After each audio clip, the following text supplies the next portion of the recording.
A defesa dos direitos da criança e do adolescente é uma pauta constante aqui na Câmara Municipal de Aracaju. Diversas proposituras foram apresentadas para garantir esses direitos. Quer saber mais sobre isso? Então vem comigo que a gente vai conversar com o vereador Eduardo Lima, autor de várias proposituras na área. Hoje a gente vai conversar com o vereador Eduardo Lima. Vereador, muito obrigado pela sua visita. E o senhor tem feito um trabalho aqui na Câmara bastante voltado principalmente para a defesa dos direitos da criança e do adolescente. Foram várias proposituras, eu destaco aqui uma delas, a criação da Frente Parlamentar em Defesa dos Direitos da Criança e do Adolescente, a qual o senhor preside, né? Nos conte como é que essa frente pode ajudar nessa defesa. Olá, Bruno, obrigado pelo convite. Olá, aracajuanos e aracajuanas que nos acompanham nessa manhã.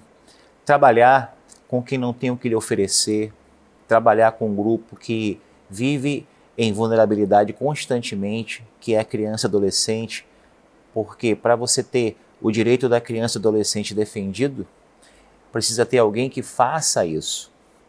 E a Câmara, ela não possui esse instrumento, a Frente Parlamentar em Defesa da Criança e Adolescente. Não temos uma comissão permanente na Câmara que trate esse assunto de uma forma mais ampla. E essa frente, o presidente Nitinho prontamente atendeu o nosso pedido, é justamente isso, se envolver com as instituições que trabalham com criança e adolescente, instituições também que trabalham com o terceiro setor, que envolvem a defesa da criança e adolescente, buscar ideias dessas instituições para que essas ideias se transformem em proposituras, estar dialogando com os poderes, o poder executivo, o poder judiciário, para através daí a gente poder entender o que é que se precisa fazer. Já sabemos que criança e adolescente, se não for inclusa no orçamento, nós não fazemos muita coisa. Você veja que Aracaju, ela tem um déficit muito grande de creches, Aracaju tem um déficit muito grande de abrigos para crianças que vivem em situação de rua, ou crianças que nascem sem a aproximação dos pais. As ferramentas que atendem esse público vulnerável, são muito escassas aqui na nossa capital sergipana. E a intenção da criação dessa frente justamente é debater. Veja que o ano 2022, dados do CIOSP, a DAGV atendeu quase 150 casos em Aracaju de abuso à criança e adolescente. A pandemia, ela trouxe essa nudez de casos onde as crianças elas são violentadas por quem está mais próximo, onde as crianças 2 anos ficaram em casa, tendo cerceado o seu direito de ir à escola, ir a uma pracinha. Então essa frente veio trazer discussões, envolver o poder legislativo nessas discussões e também fazer com que o Ministério Público, o Judiciário, o Conselho Tutelar, eles tivessem esse fortalecimento através dessas discussões. Fizemos várias audiências públicas ao decorrer do ano, Bruno. Tivemos em contato com as varas da infância, o promotor, o Dr. Fausto Valois, a doutora Lilian, justamente para fazer com que esse assunto ele viesse ter a seriedade que ele merece. E a frente, ela também tem uma preocupação no quesito de exploração de crianças e adolescentes, seja de forma do abuso sexual ou até mesmo do trabalho infantil. Inclusive, no final do ano passado, na realização do Precaju, a frente foi a campo, né? Interessante você citar esse assunto, e o aracajuano que está nos acompanhando, aracajuano, ele entender. A ideia da frente justamente é fazer com que o legislativo vá às ruas e participe com o povo. O Precaju, um momento de confraternização, entretenimento, mas também uma porta para a pedofilia, as pessoas com más intenções.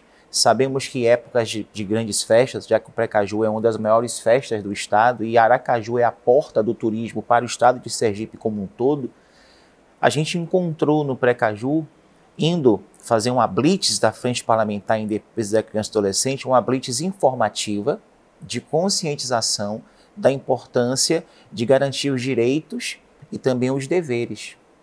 Os direitos da criança em ser protegida e os deveres dos pais fazer com que a criança não tenha acesso à bebida alcoólica, não tenha acesso a entorpecentes, a criança não seja assediada. Estávamos no circuito orientando os foliões, Bruno, se eles verem alguma coisa anormal, alguma criança sendo chamada para um local ermo, criança ali próximo a barracas que possuem venda de bebida alcoólica, fazendo uso de bebida alcoólica sem um adulto e sem a permissão dos pais ou até mesmo com a idade não permitida. A intenção da frente foi levar essa conscientização, até porque, Bruno, um período de festa, às vezes o folião ali contagiado com o momento, acaba esquecendo dos deveres, pensa só nos seus direitos. Então a frente está aqui também para lembrar sobre isso. É uma forma do Poder Legislativo dar sua contribuição, né, na defesa dessas crianças e adolescentes. Com toda certeza. Veja que o Poder Legislativo, ele não está aqui apenas para criar proposituras e parlar, discursar. Ele tem que se envolver nas questões em loco, na linha de frente. Até porque o Poder Legislativo ele precisa fazer com que as leis criadas nessa casa elas sejam implementadas de forma eficaz no dia a dia dos aracajuanos. E essa ferramenta da Frente Parlamentar, ela tem esse viés, ela tem esse objetivo, aproximar o Legislativo das instituições, aproximar o Legislativo da população, das famílias que se encontram em vulnerabilidade, para que esse diálogo entre as instituições ele seja um diálogo frutífero. Por falar em pedofilia, o senhor tocou no quesito pedofilia, o senhor também apresentou uma propositura que trazendo a obrigatoriedade de a fixação de cartaz informativo de combate à pedofilia e à cyberpedofilia. É muito importante você dar à população a informação. Quando a criança ou adolescente nas escolas em Aracaju ou instituições públicas ou privadas, no que diz respeito a escolas, tem no seu mural ali o número que ela pode denunciar. Porque a criança e adolescente, quando passa por uma situação de abuso ou de rompimento dos seus direitos, eles ficam em silêncio, se retraem. Isso é comum. Há estudos técnicos de psicanalistas e psicólogos que provam isso. Então, quando a criança e adolescente vê uma forma ali explícita, denuncie, o número é esse, o e-mail é esse, procure fulano, faça isso, a criança vai ver aquilo ali exposto para ela e ela vai ter uma ferramenta de como denunciar. Até os próprios pais vendo aquilo. Até porque as denúncias nos canais são anônimas. E há uma proteção para essa pessoa que denuncia e, além da proteção, há um acompanhamento psicológico.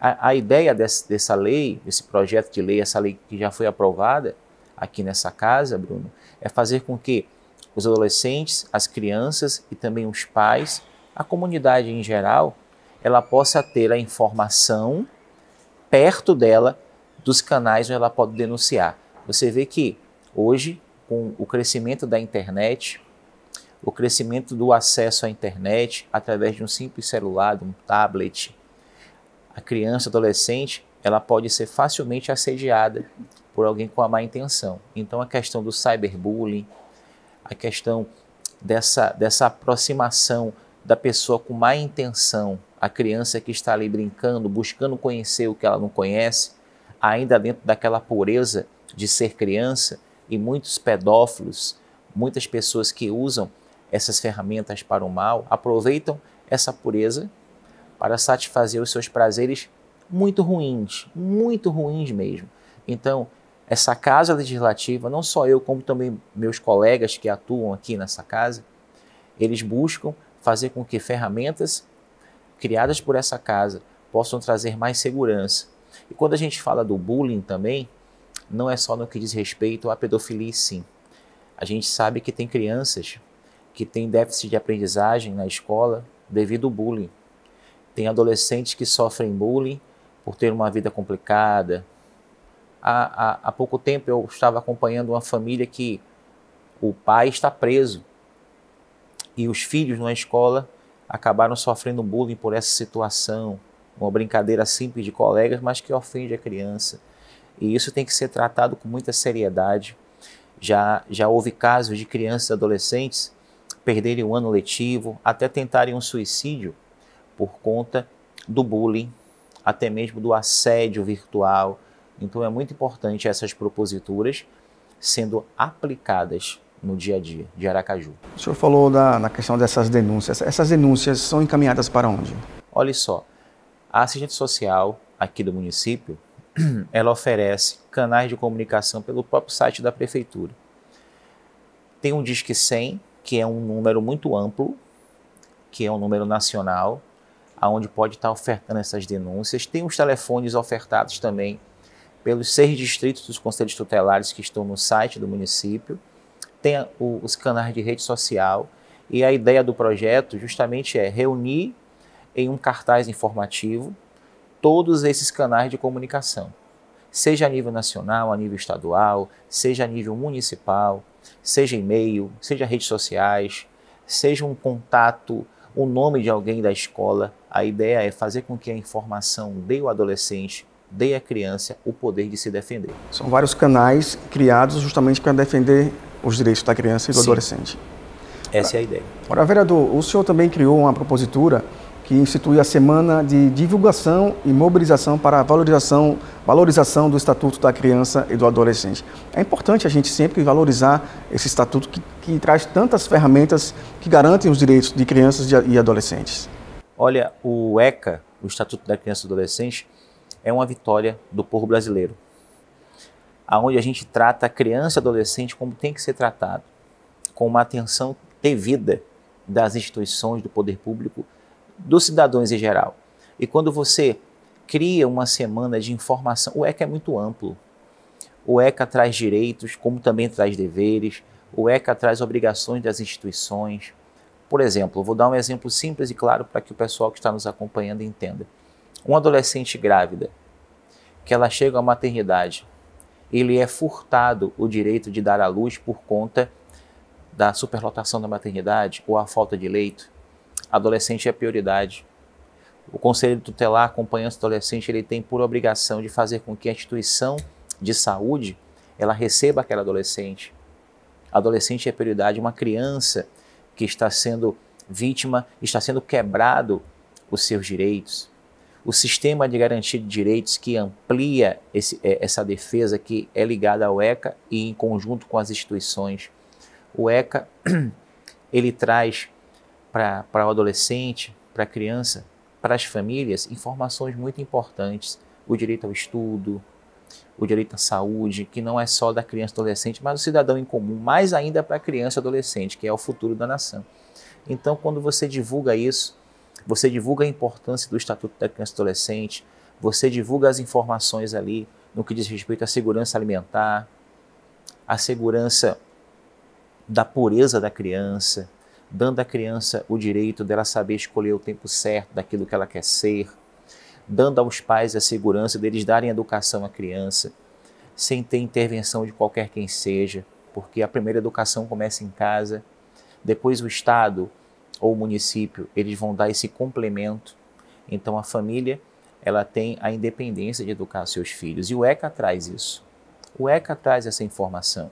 O ECA traz uma amplitude de direitos, como digo, também deveres, para as crianças e adolescentes. Então, quando você traz isso em uma semana de conscientização, para as crianças de forma lúdica, de forma pedagógica, elas entenderem o que é esse estatuto, você dá poder a elas. Você dá a elas o poder de se incluírem. Espera aí, olha só que bacana. Isso permite, isso aqui não permite. Eu posso isso, eu posso aquilo. Eu tenho um estatuto que me dá ampla defesa da minha pureza, da minha infância, da minha adolescência. Então a ideia dessa semana de conscientização é justamente isso, dar o poder através da informação. É fortalecer ainda mais o Estatuto da Criança e do Adolescente e valorizar também, uma forma também de valorizar as pessoas que trabalham no sistema de garantia de direitos, como os conselhos municipais, o próprio Conselho Tutelar. E o senhor tem feito também essa defesa da importância da valorização do conselheiro tutelar. É importante você falar nos conselhos. Os conselhos são entidades que se reúnem, indicam seus representantes para que ali, as pautas sejam trabalhadas.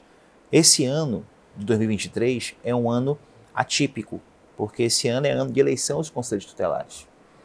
As comunidades, elas irão escolher os representantes para defender o bem mais precioso, que é a criança e adolescente.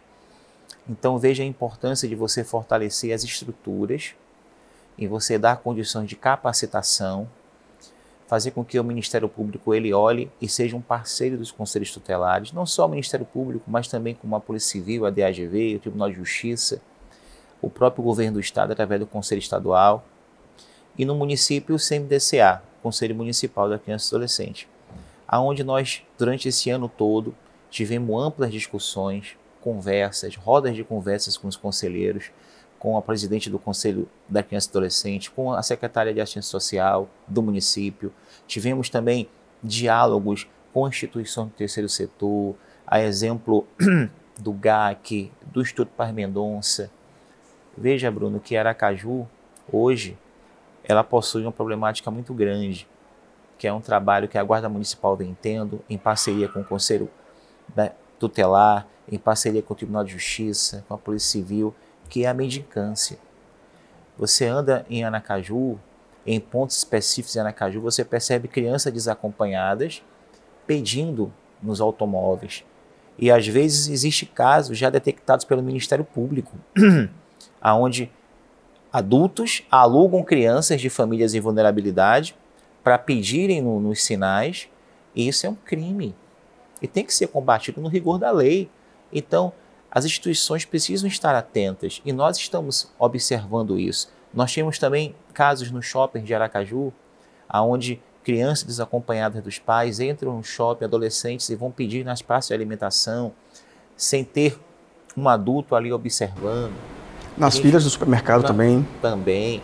A gente tem observado tudo isso, tem dialogado com as instituições, mas é como tivemos uma audiência pública há pouco tempo e foi falado pela juíza doutora Iraci Mangueira, doutora Glícia Salmeron, os conselheiros tutelares, a doutora Antonina Galotti, da Faculdade de Direito aqui em Aracaju. Nós não temos que fazer uma limpeza étnica, não temos que passar um banco sumindo com esses problemas, nós temos que resolver os problemas. Não temos que pegar a sujeira e jogar embaixo do tapete, maquiar e esconder, não é isso, não queremos fazer isso. Não é, a ideia não é essa. Nem nossa, da Frente Parlamentar de Defesa da Criança, nem da Câmara, nem das instituições. A ideia é fazer com que o município, fortalecido através de políticas públicas voltadas para a assistência social, dê a essas famílias a garantia de ter um emprego, a garantia de ter um auxílio, a garantia de ter acesso aos benefícios e projetos sociais do governo federal, do governo estadual, do governo municipal. E a Frente Parlamentar, ela vive em cima disso. A gente atua muito nessa área, Bruno, e sempre estamos em contato com as instituições. O Em Discussão vai fazer uma pequena pausa, mas não sai daí porque a gente volta já já.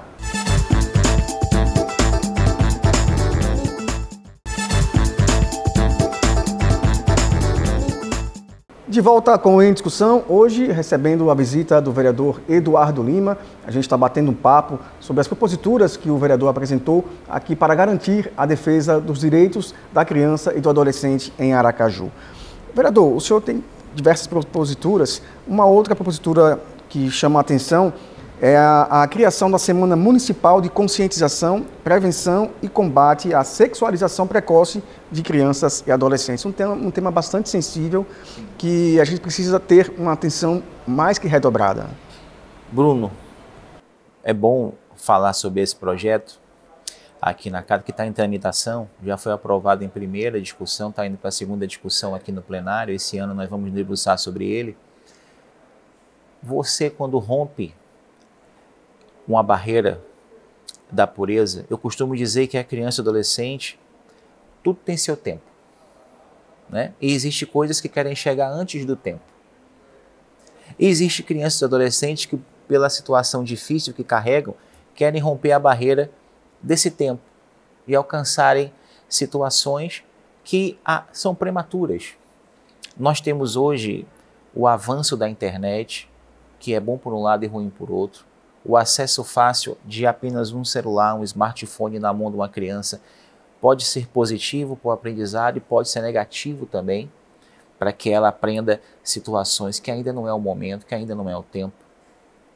Nós temos uma exposição midiática perigosa nos canais de TV fechada. Nós temos aí redes onde vemos séries, filmes que trabalham com essa questão da sexualização precoce. Temos músicas, Bruno, que tocam em temas muito sensíveis, posturas de pessoas que deveriam dar exemplo dentro do poder público, da sociedade civil organizada, que às vezes roubam a pureza das crianças.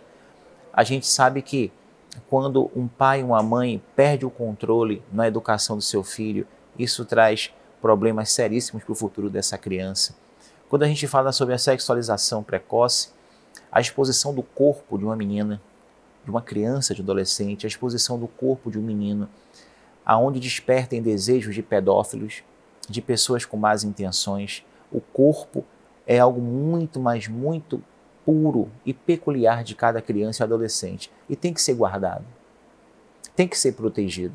Uma criança de 7, 8, 10 anos que o pai e a mãe, eles têm autonomia para guardar essa criança e às vezes a influência de um filme, a influência de uma música, a influência de uma atividade cultural ali ou aqui, que faça com que essa criança venha expor o seu corpo, porque ela achou bonito isso, achou bonito aquilo, faz com que ela corra riscos.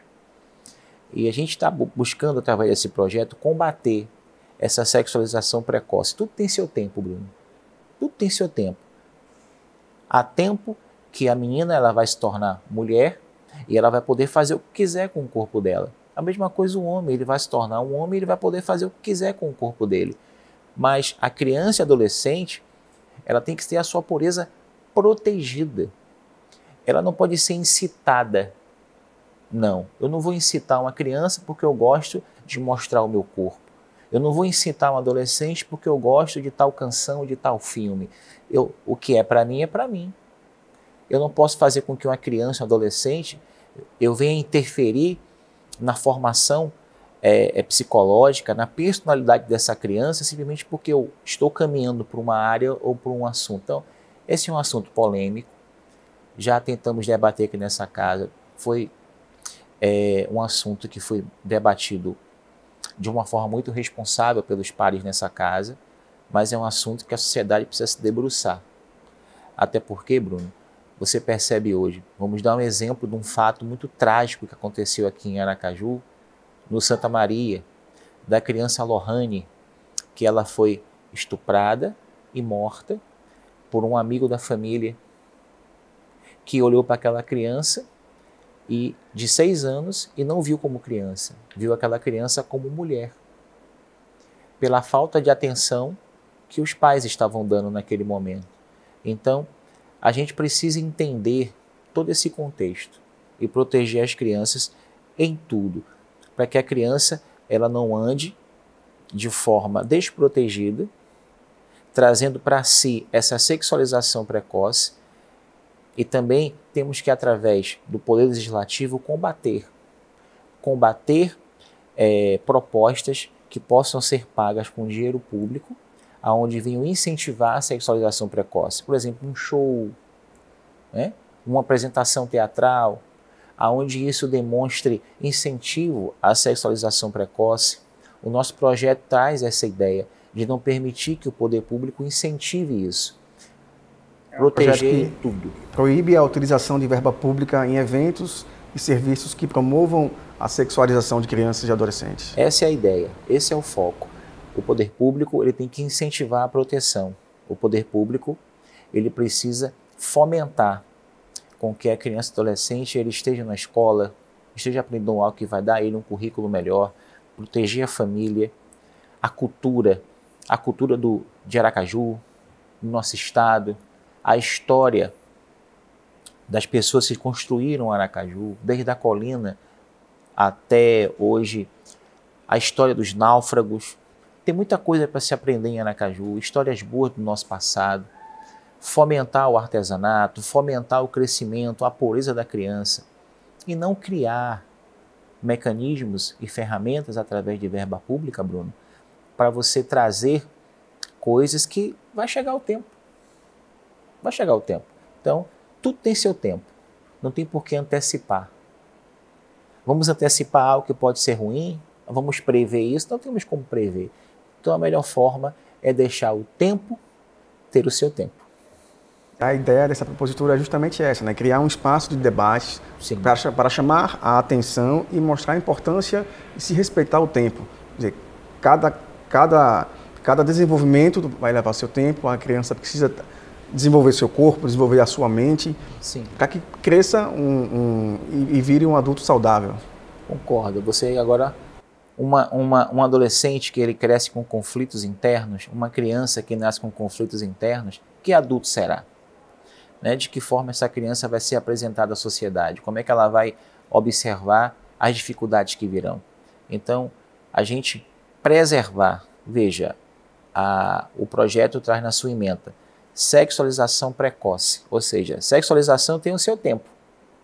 A gente não pode fazer com que isso venha precocemente e nem fomentar isso para que a criança e o adolescente se veja antes do tempo praticando atos que podem trazer assédio de pedófilos, de pessoas com más intenções. Nós temos que promover que a infância, Bruno, e a adolescência é um período da pureza, onde a criança e adolescente tem que descobrir por si só, através da família. Não trazermos incentivos através do poder público, aonde podemos romper essa barreira que o tempo vai trazer. Vereador, o senhor também tem atuado, o mandato parlamentar do senhor tem atuado em diversas áreas, e o senhor também tem a preocupação com a área da saúde. Inclusive, o senhor criou uma propositura que traz a Semana Municipal da Conscientização e Enfrentamento à Fibromialgia, um problema que afeta muitas pessoas e só quem tem essa doença sabe o sofrimento que é. Olha, a fibromialgia, ela é um problema e um diagnóstico onde você olha para a pessoa que possui e você vê que ela é normal. Mas só a pessoa sabe as dores que sente nos momentos de crise do seu corpo. Eu conheço pessoas que possuem hoje a fibromialgia que andam de muleta, andam de cadeira de rodas, que não dormem à noite por conta das dores, que têm deficiências crônicas devido a esse diagnóstico.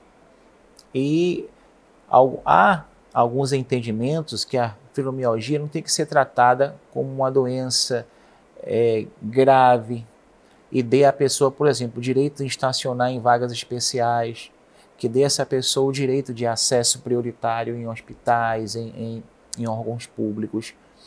E isso tem que ser tratado como é. Se você for conversar hoje com um paciente que carrega esse diagnóstico, ele vai dizer os problemas que há, as dificuldades que tem. Então, a fibromialgia ainda é um problema que falta conhecimento de muitas pessoas.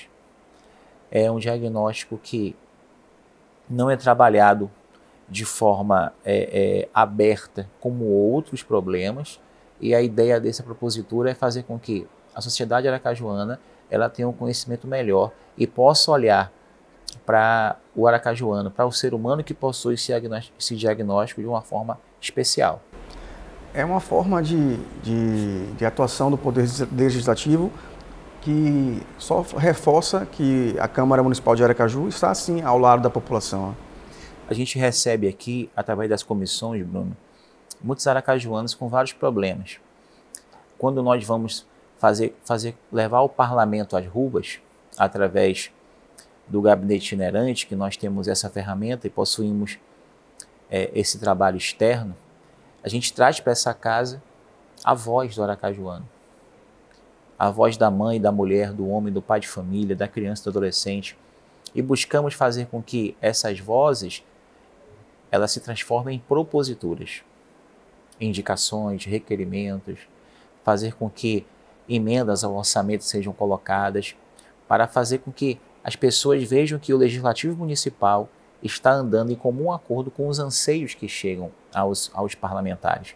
E isso é muito importante, seja um aracajuano que sofre com o diagnóstico de fibromialgia, seja um aracajuano que sofre com câncer, com as dificuldades hoje que tem o paciente oncológico em Aracaju, seja um aracajuano ou aracajuana que sofre com a dificuldade de ter acesso às ferramentas da assistência social nos CRAS, nos CREAS, seja um aracajuano que sofre com uma falta de urbanização, de um saneamento básico de qualidade. A gente pega esses anseios, trazemos para a Câmara, debatemos com o corpo técnico da casa, para buscarmos a melhor forma de apresentarmos proposituras e encaminhamos ao Poder Executivo. Esse é o papel do vereador. E entendo que essa casa tem trabalhado muito. Essa casa tem se debruçado muito. Eu vejo em cada vereador aqui dessa casa um comprometimento, em todos, seja a situação, seja a oposição, para melhorar a vida do povo de Aracaju. Vereador, muito obrigado pela sua participação e parabéns pelo trabalho. Agradeço, Bruno, a oportunidade e digo a você, Aracajuana, que contem conosco, que contem com essa casa. Obrigado, vereador. Esta edição do Em Discussão fica por aqui. Muito obrigado por seu carinho, por sua audiência e por sua companhia. E a gente se vê na nossa próxima edição. Até lá!